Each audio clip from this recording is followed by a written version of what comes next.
So in my last video, I was talking about not looking for a one-stop shop for all of your 3D needs. And today I want to talk about what some of those individual components are. And some of them are common across different vendors. So for instance, 3D web viewer.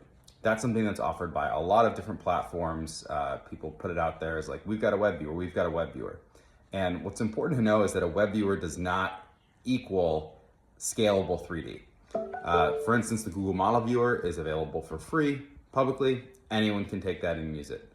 Babylon, anyone can take that and use it. So there's kind of different degrees of, functionality in a web viewer. And some of the ones that you really need to consider are number one, rendering quality. So how does this look? How adjustable are my lighting settings, my background settings, my HDRI maps, all of the other things that I need to adjust to get my product to look the way that I want it to look.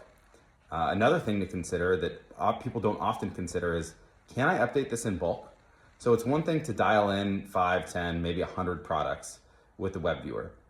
But what happens when you've got thousands and you need to make changes at once? If the platform that has the viewer doesn't support bulk changes, that's going to be very difficult for you to be able to manage the hundreds or thousands of products that you are producing in 3D. Another thing that people don't often think about is how do I embed this viewer in different platforms? And you might have different needs. For instance, most people support an iframe. For instance, VNTANA supports an iframe. Same way you'd embed a YouTube video, very easy. Oftentimes it's API accessible. That's kind of a must-have. But what many people don't have is a component. And the reason that you need a component for a web viewer, a JavaScript component specifically, is that different platforms may not support an iframe, and it may not meet your needs. So for instance, if you are doing something related to a configurator, or you want to get data directly out of the viewer and have it talk to the front end of your website, an iframe will not allow you to do that. So if the only option that someone has is iframe, you're going to be reliant on another vendor and have to kind of do some workarounds to really collect the depth of data that you're going to want to have.